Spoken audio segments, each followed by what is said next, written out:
Morning students. Next chapter लिया है बेटा continuity and differentiability. First part है हमारा कॉन्टिन्यूटी का। तो हम समझते हैं कि कोई फंक्शन को हम कॉन्टिन्यूअस कब बोलेंगे। ठीक है, पहले डेफिनेशन करते हैं। इफ फंक्शन एफ एक्स, हमारा कोई फंक्शन गिवन है आपको f x is said to be continuous, इसको हम कॉन्टिन्यूअस बोलेंगे एट ए पॉइंट। कोई एक गिवन हमें पॉइंट दे रखा होगा, उसके ऊपर हम फंक्शन को देखेंगे कि वो कॉन्टिन्यूअस है या नहीं है। तो हमने वो पॉइंट लिया है यहाँ पर ए।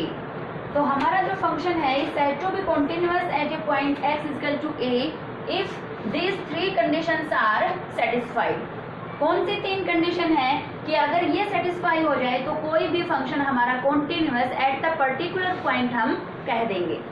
तो फर्स्ट है हमारा कि जो आपको फंक्शन गिवन है, ठीक है, उसमें जिस पॉइंट के ऊपर आपको कॉन्टिन्यूटी देखनी है उस पॉइंट को हम फंक्शन के अंदर पुट कर दें तो वो हमारे फंक्शन फिर पुट होने के बाद में एग्जिस्ट करना चाहिए।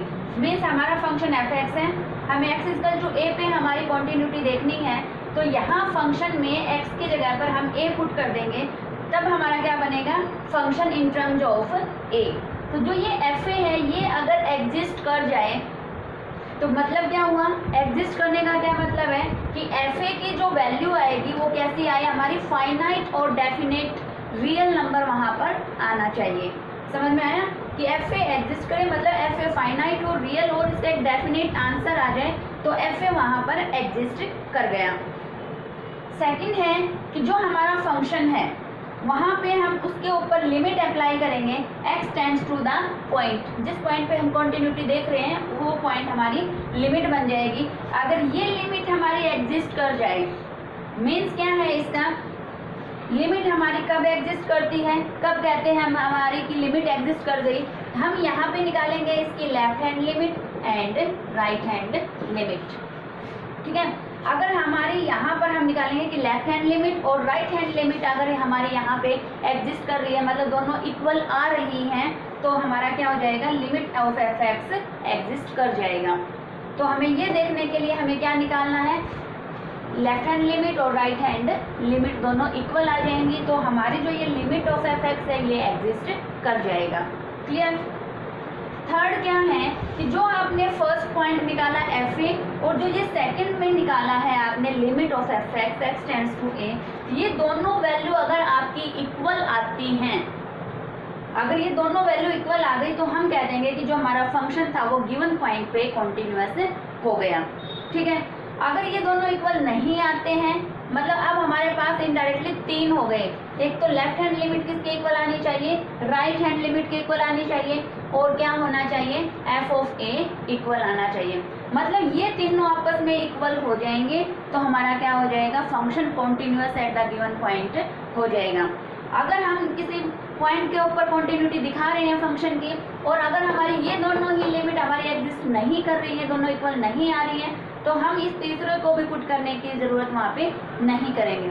ठीक है, तो वहीं पे हम कह देंगे कि इन तीनों में से ये तीनों एक दूसरे से एक भी अगर अनइक्वल हो गया तो हम कह देंगे कि function is discontinuous eight the given point. Clear हुआ सभी को। अब देखो जो ये हमारा लिमिट एग्जिस्ट कर रही है नहीं कर रही, इसके लिए जो हमने +1 में अपना लिमिट का चैप्टर जो किया था बेटा वो आप पहले अच्छे से रिवाइज कर लेंगे, वो उसका बेस है। ठीक है, अब हमारा है एल्जेब्रा ऑफ कॉन्टिन्यूअस फंक्शन कि कॉन्टिन्यूअस फंक्शन है उसके ऊपर एल्जेब्रा। एल्जेब्रा मीन्स अगर आपको कोई दो फंक्शन गिवन है, दोनों फंक्शन कैसे हैं, if f and g be continuous, a point के ऊपर एफ और जी दोनों फंक्शन हमें कॉन्टिन्यूअस दे रखे हैं तो उनका सम, उनका डिफरेंस, कांस्टेंट मल्टीपल, उनका प्रोडक्ट और उनका डिवीजन, ये सब क्या हो जाएंगे, ये सारे भी वहाँ पे हो जाएंगे कॉन्टिन्यूअस।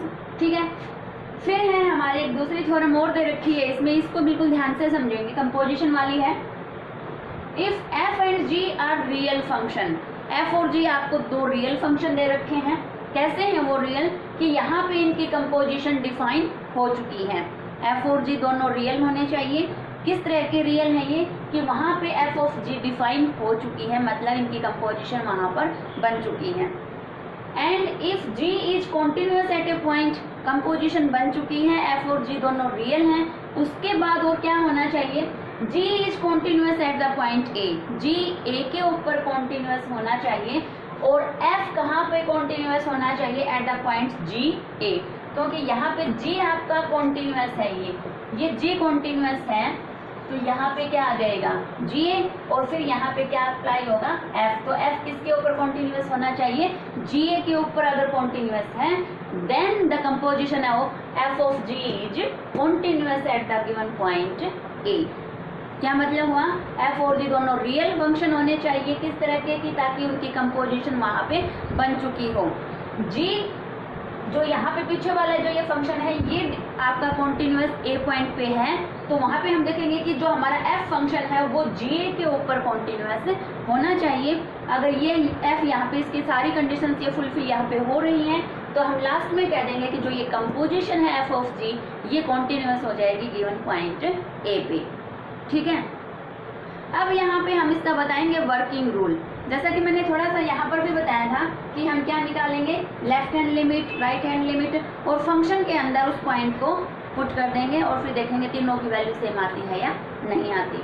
लेकिन एक दूसरा मेथड और क्या है, अगर आपको मॉडुलस फंक्शन दे रखा हो, ग्रेटेस्ट इंटीजर फंक्शन दे रखा हो, या हमारा जो फंक्शन है वो मोर देन वन रूल से डिफाइन कर रखा हो। जैसे हमारा फंक्शन ऐसे डिफाइन कर देते हैं कि x आएगा मतलब 2x बन जाएगा, x लेस देन 0 हो, x ग्रेटर देन 0 और x 0 हो। तो इस तरीके से जब हमारा फंक्शन एक से ज़्यादा रूल पे डिफाइन कर जाएगा तब हम क्या निकालेंगे, इसकी लेफ्ट हैंड लिमिट और राइट हैंड लिमिट सेपरेटली निकाल के दिखाएंगे। समझ आया, मॉडुलस फंक्शन दे रखा हो, ग्रेटेस्ट इंटीजर फंक्शन दे रखा हो, या हमारा function more than one rule से इस तरीके से अगर डिफाइन कर रखा है तो हम इसको अलग से लेफ्ट हैंड लिमिट और राइट हैंड लिमिट इसकी निकालेंगे। अदरवाइज अगर सिंपल आपको एक दे रखा है फंक्शन एक ही तरीके से डिफाइन कर रखा है तब हम उसमें डायरेक्टली अपनी लिमिट को अप्लाई कर देंगे। समझ में आया वर्किंग रूल? ठीक है, अब इसके ऊपर बेस्ट क्वेश्चंस लेते हैं हम। एक्सरसाइज लेते हैं बेटा 6.1 और ये चैप्टर आपको कहाँ से करना है, एलिमेंट की बुक में से करना है। ठीक है, तो जो चैप्टर आपको कौन से बुक में से करना है, एनसीईआरटी में से करना है, तो मैं आपको पहले बता देती हूँ कि एनसीईआरटी में से है। ये चैप्टर आपको किस में से करना है, एलिमेंट की बुक में से करना है। ठीक है, तो एक्सरसाइज का फर्स्ट क्वेश्चन है, जैसे कि आपको फंक्शन दे दिया 2x + 3, ये आपको दिखाना है कि x = 1 पे ये कॉन्टिन्यूस है या नहीं है। तो हम क्या करेंगे, फंक्शन के अंदर x की जगह पे वो पॉइंट पुट कर देंगे और वो यहाँ पे f1 एग्जिस्ट करना चाहिए। तो आपने पुट किया तो क्या बन गया, यहाँ पे 2 + 3 5, डेफिनेट रियल आंसर है आपका, तो f1 एग्जिस्ट हो गया यहाँ पे। अब यहाँ पे देखो आपका जो ये फंक्शन दे रखा है सिर्फ एक ही रूल से डिफाइन कर रखा है, तो इसमें हम क्या करेंगे, लिमिट x टेंड्स टू जिस पॉइंट पे आपको कॉन्टिन्यूस दिखाना है वो पॉइंट लिमिट बन जाएगी और f(x). तो यहाँ पे अपना फंक्शन पुट कर दीजिए। फंक्शन क्या है आपका 2x + 3। अब यहाँ पे क्या होगा, ये सिंप्लीफाई है हमारा ऑलरेडी, तो यहाँ पर हमारी लिमिट एग्जिस्ट, मतलब लिमिट आप अप्लाई कर दोगे। लिमिट अप्लाई करोगे तो क्या हो जाएगा, x की जगह पे जाकर 1 लग जाएगा, तो 2 × 1 + 3, तो कितना आंसर आया हमारा यहाँ पे 5 आंसर आया। तो आप क्या दिखा दोगे कि देयरफॉर f1 और limit x tends to 1 f(x) ये दोनों इक्वल आ गए, तो क्या हो गया, given function is continuous at the point x = 1। ठीक है, ये तो हो गया हमारा डायरेक्टली। एक और सम लेते हैं इसी के ऊपर। सेकंड क्वेश्चन में आपको फंक्शन दिया है कि f(x) = x⁻n और आपको कॉन्टिन्यूटी दिखानी है x = n के ऊपर। n के ऊपर हमें दिखाना है, n क्या है हमारा, यहाँ पे एक पॉजिटिव इंटीजर ले रखा है, तो हम फंक्शन के अंदर x की जगह पे क्या पुट करेंगे, n पुट कर देंगे, तो क्या बन जाएगा यहाँ पे n⁻n और यहाँ पे लिख देंगे n belongs to positive integer. ठीक है, अब हम यहाँ पे लिमिट अप्लाई करेंगे x tends to n f(x). अब यहाँ पे f(x) की वैल्यू हम पुट कर दें, f(x) क्या है हमारा x⁻n। अब देखो x⁻n का क्या मतलब है, x की पावर n है, मतलब x n टाइम्स मल्टीप्लाइड है इटसेल्फ, तो क्या हो जाएगा x × x कितने टाइम्स आएगा, ये n टाइम्स मल्टीप्लाई है। अब देखो अगर हमारा कोई भी फंक्शन है, मतलब कोई भी यहाँ पे नंबर दे रखे हैं, वो आपस में मल्टीप्लाई में वो फंक्शन है, तो लिमिट अलग अलग से उनके ऊपर लग जाएगी। ठीक है, हम ये +1 में सीख के आ चुके हैं। तो ये इस x के ऊपर लग गई, मल्टीप्लाई में ये लिमिट दूसरे x पे, और इस तरीके से ये n टाइम्स लगती जाएगी। ठीक है, अब यहाँ पे इसके ऊपर जब आपने लिमिट अप्लाई की तो x की जगह पे सीधा n जाके पुट कर दें, तो क्या आ जाएगा n, दूसरे पे भी n, तीसरे पे भी n, और ये n कितने टाइम्स आएगा, n टाइम्स आ जाएगा। और n को n टाइम्स मल्टीप्लाई करेंगे तो क्या बन गया यहाँ पे n⁻n। समझ में आया? तो यहाँ पे जब आपने लिमिट अप्लाई की तो फंक्शन की वैल्यू, और फंक्शन में जब डायरेक्टली आपने वो पॉइंट पुट किया तो ये देखिए दोनों वैल्यूज हमारे सेम आ रही हैं, तो गिवन फंक्शन क्या हो गया हमारा यहाँ पर कॉन्टिन्यूअस हो गया। समझ में आ गया? नेक्स्ट क्वेश्चन लिया है आपने। अब यहाँ इस क्वेश्चन को देखो बेटा, ये फंक्शन आपका इस तरीके से डिफाइन कर रखा है कि x की वैल्यू जब 2 है एग्जैक्टली तब फंक्शन की वैल्यू 0 दे रखी है, और फंक्शन जब 2 के इक्वल नहीं है, 2 के इक्वल नहीं है मीन्स ये 2 से छोटा भी हो सकता है, लेस देन 2 और ग्रेटर देन 2 की यहाँ पे दोनों पोजीशन, दोनों सिचुएशन यहाँ पर हो सकती हैं। तो देखिए जब मैंने आपको बताया कि मोर देन 1 रोल से आपको डिफाइन कर रखा हो फंक्शन, तो आपको लेफ्ट हैंड लिमिट और राइट हैंड लिमिट यहाँ पर निकालनी है। तो आप इस सन को देखो, अगर यहाँ पे इसने अलग अलग ऐसे दे रखा होता कि जब लेस देन 2 है तो ये हो जाएगा, और x ग्रेटर देन 2 हो तो आपका इस तरीके से डिफाइन हो जाएगा। अगर अलग अलग से कर रखा होता तो हम इसको क्या करते, लेफ्ट हैंड लिमिट और राइट हैंड लिमिट इसकी यहाँ पर निकालते, वो हमारे लिए मस्ट था, वो हमें निकालनी ही पड़ती। लेकिन अब यहाँ पे हम दोनों तरीके से कर सकते हैं, क्या कि हम यहाँ पे डायरेक्टली लिमिट अप्लाई भी कर सकते हैं, और इसकी लेफ्ट हैंड लिमिट और राइट हैंड लिमिट से भी इसको हम सोल्व कर सकते हैं। ठीक है, तो अगर हमको, क्योंकि x लेस देन 2 है तो भी यही फंक्शन ऐसे डिफाइन कर रखा है, ग्रेटर देन के लिए भी फंक्शन को इसी तरीके से डिफाइन कर रखा है, तो ये आपकी मर्जी है, आप इसको कैसे भी सोल्व कर सकते हो। तो मैं इसको डायरेक्टली कर रही हूँ कि फंक्शन की वैल्यू एट द, अब ये कॉन्टिन्यूटी दिखानी है आपको एट x = 2 पे। ठीक है, तो यहाँ पे फंक्शन में जब 2 पुट करोगे तो 2 के ऊपर फंक्शन की क्या वैल्यू दे रखी है, 0। ठीक है, तो f2 की वैल्यू तो 0 है।